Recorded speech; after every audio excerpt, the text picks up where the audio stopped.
दोस्तों, chart pattern के course का ये हमारा दूसरा एपिसोड है। इस एपिसोड में हम कंटिन्यूअस चार्ट पैटर्न के बारे में डिस्कस करेंगे। कंटिन्यूअस पैटर्न किसे कहते हैं, इसमें ट्रेड कैसे लेना है, स्टॉप लॉस कहाँ रखना है और सभी कंटिन्यूअस पैटर्न के पीछे की साइकोलॉजी। चलिए समझते हैं कंटिन्यूअस चार्ट पैटर्न किसे कहते हैं। देखिए, जब किसी पैटर्न की फॉर्मेशन होने के बाद प्राइस अपना पुराना ट्रेंड कंटिन्यू करता है तो उसको हम कंटिन्यूअस सात पैटर्न बोलते हैं। एग्जाम्पल के लिए, प्राइस यहाँ पर शुरुआत में डाउन ट्रेंड में मूव कर रहा था, उसके बाद एक कंसोलिडेशन का निर्माण हुआ, उसके बाद प्राइस ने अपना पुराना ट्रेंड कंटिन्यू किया जो कि यहाँ पर डाउन का था। उसी तरह यहाँ पर शुरुआत में price higher high and higher low की फॉर्मेशन के साथ अब ट्रेंड में मूव कर रहा था। उसके बाद हमें एक कंसोलिडेशन रेंज मिली, उसके बाद प्राइस ने अपना पुराना ट्रेंड कंटिन्यू किया जो कि यहाँ पर एप ट्रेंड का था। आपकी फर्स्ट कंटिन्यूअस पैटर्न है बुलिश रेक्टेंगल। जब प्राइस किसी अप ट्रेंड में होता है और फिर साइडवे रेंज में मूवमेंट करता है, उसको हम बुलिश रेक्टेंगल कहते हैं। इस पैटर्न में आपको हॉरिजॉन्टल लाइन मिलेगी, ऊपर का लेवल रेजिस्टेंस का काम करेगा और नीचे का लेवल सपोर्ट का काम करेगा। जैसे कि इस एग्जाम्पल में शुरुआत में प्राइस हायर हाई के स्ट्रक्चर में मूव कर रहा था, उसके बाद प्राइस थोड़ा सा साइडवे हो जाता है। ये सब लेवल को टच करके हम रेजिस्टेंस ड्रॉ करेंगे, ये सब लेवल को टच करके हम सपोर्ट लेवल ड्रॉ करेंगे। नेक्स्ट प्राइस ने इस रेजिस्टेंस को ऊपर की तरफ ब्रेक कर दिया, इस अब यहां से प्राइस ऊपर साइड मूव कर सकता है। नेक्स्ट एग्जाम्पल, यहां ये रेजिस्टेंस जोन और यह सपोर्ट। प्राइस ने इस लेवल को ब्रेक कर दिया और फिर से अब ट्रेंड में मोमेंटम दिया। चलिए इस पैटर्न के पीछे की साइकोलॉजी समझते हैं कि रेक्टेंगल पैटर्न क्यों बनती है और क्यों बुलिश रेक्टेंगल बनने के बाद प्राइस फिर से ऊपर जाता है। ध्यान से देखिए इस ग्राफ को। प्राइस यहां पहले अब ट्रेंड में था, इसके बाद प्राइस थोड़ा साइडवे होता है। अब जो भी ट्रेडर्स ने यहां पर बाय में एंट्री किया होगा, वे लोग अपना प्रॉफिट बुकिंग करेंगे। बायर्स के प्रॉफिट बुकिंग की वजह से हमें यहां साइडवे मूवमेंट देखने को मिलता है। नेक्स्ट प्राइस इस रेजिस्टेंस को ऊपर की तरफ ब्रेक करता है, मतलब कि यहां नए बायर्स बाय करने में अपना इंटरेस्ट दिखा रहे हैं। पुराने बायर्स में से कुछ लोगों ने यहां प्रॉफिट बुक किया होगा और कुछ पुराने बायर्स ने होल्ड किया होगा, लेकिन हमें इससे मतलब नहीं। हमारे लिए अच्छा है कि हमें यहां पर बायर्स का इंटरेस्ट दिखा। इस वजह से हम प्रिडिक्ट करते हैं कि आगे से मार्केट ऊपर जा सकती है, लेकिन काफी सारे लोग बुलिश रेक्टेंगल में गलत तरीके से एंट्री करते हैं और लॉस करते हैं। चलिए मैं आपको सिखाता हूं कि आपको इसमें परफेक्ट एंट्री कैसे करनी है। इस ग्राफ में प्राइस पहले ऊपर जा रहा था और फिर साइडवे हो जाता है, यहां पर आपको बुलिश रेक्टेंगल की फॉर्मेशन मिली। लेकिन दोस्तों, ये रेक्टेंगल अभी इनकम्प्लीट है। यहां पर ऐसा भी हो सकता है कि प्राइस इस सपोर्ट को ब्रेक करके नीचे चला जाए। इसलिए जब तक यह रेजिस्टेंस लेवल ऊपर की तरफ ब्रेक नहीं होता है, तब तक आप इसको एक परफेक्ट बुलिश रेक्टेंगल नहीं मान सकते। नेक्स्ट प्राइस इस रेजिस्टेंस को ब्रेक कर देता है तो कुछ लोग यहीं पर बिना वेट किए एंट्री करने लगेंगे, लेकिन 10 में से 2-3 बुलिश रेक्टेंगल ऐसे भी होते हैं जिसमें मार्केट प्रॉपर रेजिस्टेंस का ब्रेकआउट देगा और फिर प्राइस नीचे गिर जाएगा। अगर आपको सेफ रहकर ट्रेड लेना है तो रिटेस्ट का वेट करना जरूरी है। नेक्स्ट प्राइस नीचे आता है, अब ये रेजिस्टेंस लेवल आगे सपोर्ट का काम करेगा, वहां पर हमें एक बुलिश कैंडल और कंफर्मेशन मिली। अब आप यहां पर बाय एंट्री कर सकते हो। आपका स्टॉप लॉस ये बुलिश कैंडल के लो से थोड़ा सा नीचे रहेगा और प्रॉफिट टारगेट ये सपोर्ट और रेजिस्टेंस के बीच में जितना गैप होगा उतना नेक्स्ट प्राइस अपना पुराना ट्रेंड कंटिन्यू करता है, जिसके साथ हमारा प्रॉफिट टारगेट भी कंप्लीट हो गया। आपकी दूसरी कंटिन्यूअस चार्ट पैटर्न है बेरिश रेक्टेंगल। ये पैटर्न डाउन ट्रेंड के दौरान बनती है। इसमें यह लेवल सपोर्ट का काम करेगा और यह लेवल रेजिस्टेंस का काम करेगा। चलिए इस पैटर्न के कुछ एग्जाम्पल देखते हैं। शुरुआत में यहां प्राइस डाउन ट्रेंड में मूव कर रहा था, उसके बाद प्राइस साइडवे हो जाता है। नेक्स्ट प्राइस इस सपोर्ट लेवल का ब्रेक डाउन करता है, इसलिए हम प्रेडिक्ट करते हैं कि आगे से प्राइस फिर से डाउन ट्रेंड में मूव करे और इसमें ट्रेड करना भी बहुत आसान है, जैसे कि ये डाउन ट्रेंड और यह बेरिश रेक्टेंगल। लेकिन अभी ये रेक्टेंगल इनकम्प्लीट है। जब तक हमें ब्रेक डाउन नहीं मिलता तब तक हम कुछ नहीं करेंगे। आगे हम देखें तो प्राइस ने इस लेवल का ब्रेक डाउन कर दिया। अब हमारे पास एक परफेक्ट बेरिश रेक्टेंगल है, फिर भी हम रिटेस्ट का वेट करेंगे। हम ट्रैप नहीं होना है। नेक्स्ट प्राइस आता है यहां पर, जहां ये सपोर्ट रेजिस्टेंस का काम करेगा। उसके बाद प्राइस बुलिश और कंफर्मेशन कैंडल बनाता है। अब हम यहां पर सेलिंग कर सकते। हमारा स्टॉप लॉस रहेगा इस कैंडल के हाई से थोड़ा ऊपर और प्रॉफिट टारगेट इस सपोर्ट और रेजिस्टेंस के बीच में जितना गैप होगा उतना नेक्स्ट प्राइस नीचे गिरता है, जिसके साथ हमारा प्रॉफिट टारगेट भी कंप्लीट हो गया है।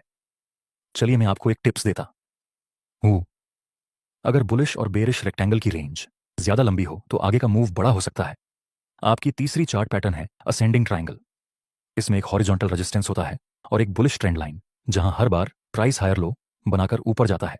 इस पैटर्न की एक कंडीशन है कि प्राइस इस रेजिस्टेंस को मिनिमम 2 बार टच करनी ही चाहिए और इस ट्रेंड लाइन को प्राइस मिनिमम 3 बार टच करना ही चाहिए। एग्जाम्पल के लिए, यहां प्राइस स्टार्टिंग में ऊपर मूव कर रहा था, उसके बाद थोड़ा नीचे गिरता है और फिर ऊपर जाता है। पर यहाँ ये रेजिस्टेंस ब्रेक नहीं हो पाता। प्राइस फिर से गिरता है, जहाँ से फिर एक बार ऊपर चला जाता है। अब हम ये बुलिश ट्रेंड लाइन ड्रॉज करेंगे और ऊपर ये रेजिस्टेंस जोन। नेक्स्ट एक बार फिर से प्राइस नीचे आकर ऊपर जाता है, जहाँ फाइनली ये रेजिस्टेंस लेवल का ब्रेकआउट मिलता है। अभी हमारे पास एक परफेक्ट असेंडिंग ट्रायंगल पैटर्न है और हम प्रिडिक्ट कर सकते हैं कि यहाँ से प्राइस फिर से अपर ट्रेंड में मूव करे। चलिए इस पैटर्न के पीछे की साइकोलॉजी समझते हैं। इस ग्राफ में प्राइस ऊपर जाता है, उसके बाद नीचे आकर फिर से ऊपर जाता है, लेकिन यहाँ ये रेजिस्टेंस ब्रेक नहीं हुआ। फिर प्राइस नीचे गिरता है, लेकिन यहाँ तो प्राइस इस लो तक भी नहीं आ रहा है, उससे पहले ही प्राइस ऊपर चला जाता है। इस तरह से ये पैटर्न बनती है। आप देखिए, यहाँ हर बार प्राइस नया लो बनाता है, मतलब हर लो पे बायर्स एक्टिव होकर प्राइस को ऊपर मूव करवा देते हैं। ये सब जगह से बायर्स अपना पोटेंशियल शो कर रहे थे, इसलिए हम प्रेडिक्ट करते हैं कि आगे से प्राइस ऊपर जा सकती है। लेकिन जब तक ब्रेकआउट नहीं होता तब तक हम कंफर्म नहीं हो सकते कि प्राइस ऊपर ही मूव करें, इसलिए ब्रेकआउट मिलने का वेट करना जरूरी रहेगा। इसमें आपको अच्छा खास प्रॉफिट मिलेगा।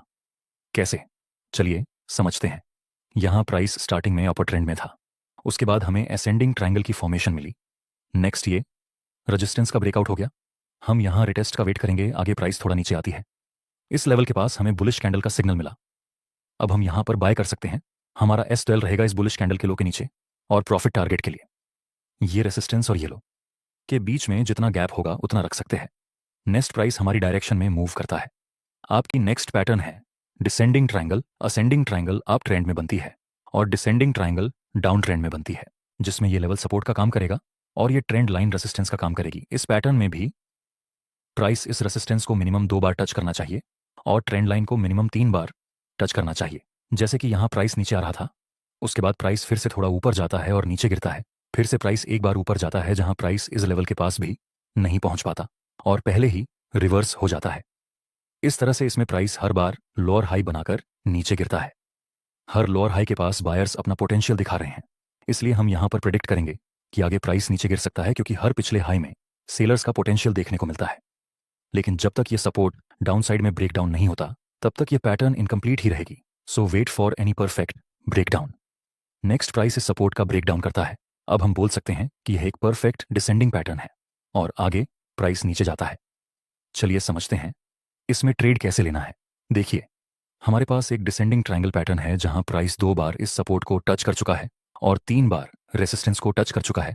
नेक्स्ट हमें ब्रेकडाउन मिला, हम रिटेस्ट का वेट करेंगे। आगे प्राइस सपोर्ट लेवल के पास आता है जो कि अब रेसिस्टेंस का काम करेगा। वहां हमें बेयरिश कैंडल का सिग्नल मिला। अब हम सेल कर सकते हैं स्टॉप लॉस। इस कैंडल के हाई से थोड़ा ऊपर रखना है और प्रॉफिट टारगेट ये सपोर्ट और ये लो के बीच के गैप जितना आपकी नेक्स्ट पैटर्न है बुलिश फ्लैग पैटर्न।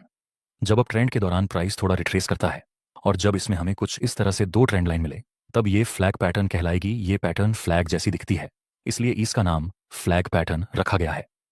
कुछ लोग इसको फ्लैग एंड पोल भी कहते हैं। ये फ्लैग और ये पोल एग्जाम्पल के लिए। ये पहले एक बुलिश ट्रेंड था जहां आगे प्राइस थोड़ा सा रिट्रेस करता है, तो हम ये पॉइंट को कनेक्शन करके ट्रेड लाइन बनाएंगे और ये पॉइंट को कनेक्ट करके दूसरी ट्रेंड लाइन बनाएंगे। ऊपर ट्रेंड लाइन रेसिस्टेंस का काम करेगी और लोअर ट्रेंड लाइन सपोर्ट का काम करेगी। नेक्स्ट प्राइस ने इस रेसिस्टेंस लाइन को ब्रेक कर दिया है। अब यहां से प्राइस ऊपर जा सकती है। चलिए इसके पीछे की साइकोलॉजी समझते हैं। जब किसी ऐप ट्रेंड में जिसमें सभी कैंडल्स पावरफुल रहेंगी, जैसे जैसे सभी बायर्स का प्रॉफिट बुकिंग होने लगता है, तब हमें एक रिट्रेसमेंट दिखेगा। पहले तो हम ट्रेंड लाइन ड्रॉ करेंगे। अगर यहाँ फ्रेश बायर्स भी बाय करने में इंटरेस्टेड होंगे तो हमें इस ट्रेंड लाइन का ब्रेकआउट मिलेगा। नेक्स्ट प्राइस इसको ब्रेक कर देता है, मतलब धीरे धीरे बायर्स एक्टिव होने लगे हैं। अब हम कह सकते हैं कि आगे प्राइस अब ट्रेंड में मूव कर सकता है। इसमें प्रॉफिट टारगेट रखने का तरीका थोड़ा सा अलग है। देखिए, इस जगह बुलिश ट्रेंड था, फिर प्राइस थोड़ा सा रिट्रेस करता है जिसे हम लोग ट्रेंड लाइन से कनेक्ट करेंगे। आगे प्राइस ने इस ट्रेंड लाइन को ब्रेक कर दिया और फिर प्राइस रिटेस्ट करने के लिए आता है, जिसमें हमें बुलिश और कंफर्मेशन का सिग्नल मिला। ये बाय करने का सिग्नल है जिसमें आपका स्टॉप लॉस रहेगा इस कैंडल के लुक के नीचे, और प्रॉफिट टारगेट के लिए आप इस पोल की साइज का यूज कर सकते हैं। जितना बड़ा पोल होगा उतना आपका प्रॉफिट टारगेट बड़ा रहेगा। नेक्स्ट प्राइस ऊपर जाता है और फाइनल में हमारा प्रॉफिट टारगेट कंप्लीट हो चुका है। चलिए बेयरिश फ्लैग पैटर्न को चेक करते हैं। यह पैटर्न डाउन ट्रेंड में बनेगी। डाउन ट्रेंड के समय जब प्राइस थोड़ा सा रिट्रेस करेगा, उसी समय हमें 2 ट्रेंड लाइन मिलेगी जिसमें अपर ट्रेंड लाइन रेसिस्टेंस का काम करेगी और लोअर ट्रेंड लाइन सपोर्ट का काम करेगी। ये पूरे जोन को हम फ्लैग कहेंगे और ये डाउन साइड की मूवमेंट को हम पोल कहेंगे। जैसा कि यहाँ प्राइस डाउन ट्रेंड में था, जिसके बाद हमें एक रिट्रेसमेंट मिलता है, तो हम इस बिंदु को कनेक्ट करके ट्रेंड लाइन ड्रॉ करेंगे और ये पॉइंट 4 टच करके हम दूसरी ट्रेंड लाइन को ड्रॉ करेंगे। नेक्स्ट प्राइस ने इस ट्रेंड लाइन को नीचे की तरफ ब्रेक डाउन कर दिया। यहां से प्राइस नीचे जा सकता है। नेक्स्ट एग्जाम्पल, यहां स्टार्टिंग में प्राइस नीचे आ रहा था, फिर एक फ्लैग पैटर्न का निर्माण हुआ। नेक्स्ट प्राइस इस लेवल को ब्रेक करके रिटेस्ट करता है और बेरिश कैंडल का सिग्नल मिला। यहां आप सेल कर सकते हैं एसएल कैंडल के हाई से ऊपर और प्रॉफिट टारगेट पोल की साइज जितना। अब मैं आपको वो पैटर्न सिखाने जा रहा हूं जो है तो बहुत हुआ आसान, लेकिन गलत तरीके से सीखने की वजह से लोगों को यह पैटर्न बहुत ही टफ लगती है। मैं बात कर रहा हूं कप एंड हैंडल पैटर्न के बारे में। यह पैटर्न बुलिश ट्रेंड में बनती है। अब ट्रेंड के दौरान प्राइस रिट्रेसमेंट तो करता है, लेकिन राउंड शेप में रिट्रेस करता है जो कप जैसी दिखती है। इसलिए इसका नाम कप एंड हैंडल रखा गया है। यह पार्ट को हम कप कहेंगे और यह पार्ट को हम हैंडल कहेंगे। एग्जाम्पल के लिए, यहां पहले प्राइस ऊपर जा रहा था, फिर प्राइस रिट्रेस तो करता है, लेकिन राउंड शेप में फिर प्राइस हल्का सा साइडवे हो जाता है। नेक्स्ट प्राइस इस रेसिस्टेंस लेवल को ऊपर की तरफ ब्रेक कर देता है और फिर प्राइस अपने पुराने ट्रेंड में कंटिन्यू करता है। चलिए समझते हैं इसमें ट्रेड कैसे लेना है। यहां हमारे पास एक कप एंड हैंडल की फॉर्मेशन थी। उसके बाद प्राइस इस साइड में रेंज को ऊपर की तरफ ब्रेक कर देता है, फिर प्राइस रिटेस्ट करता है और बुलिश कंफर्मेशन का सिग्नल बनता है। यहां पर आप बाय में ट्रेड ले सकते हैं।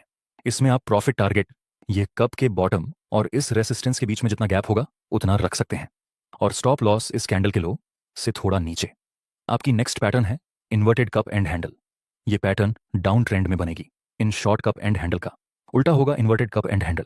जैसे कि यहां डाउन ट्रेंड में प्राइस मूव कर रहा था, फिर प्राइस राउंड शेप में रिट्रेस करता है और इस सपोर्ट के पास हमें एक स्मॉल रेंज देखने को मिली। दोस्तों याद रखना, जब तक ये सपोर्ट का ब्रेकडाउन नहीं मिलता तब तक आपको कुछ भी नहीं करना है। ऐसा बिल्कुल भी हो सकता है कि यहां से प्राइस फिर से ऊपर चला जाए, इसलिए जल्दबाजी मत करना। नेक्स्ट इस सपोर्ट का ब्रेकडाउन मिला और फिर प्राइस रिटेस्ट करने के लिए भी आता है, जहां हमें बियरिश कंफर्मेशन का सिग्नल हम सेल कर सकते हैं। स्टॉप लॉस रखेंगे कैंडल के हाई से थोड़ा सा ऊपर और प्रॉफिट टारगेट ये सपोर्ट और ये राउंड शेप में जितना गैप होगा उतना प्रॉफिट टारगेट रख सकते हैं। बाद में हमें एक शार्प मूवमेंट मिले डाउन साइड में। दोस्तों आपको ये वीडियो कैसा लगा कमेंट सेक्शन में ज़रूर बताना।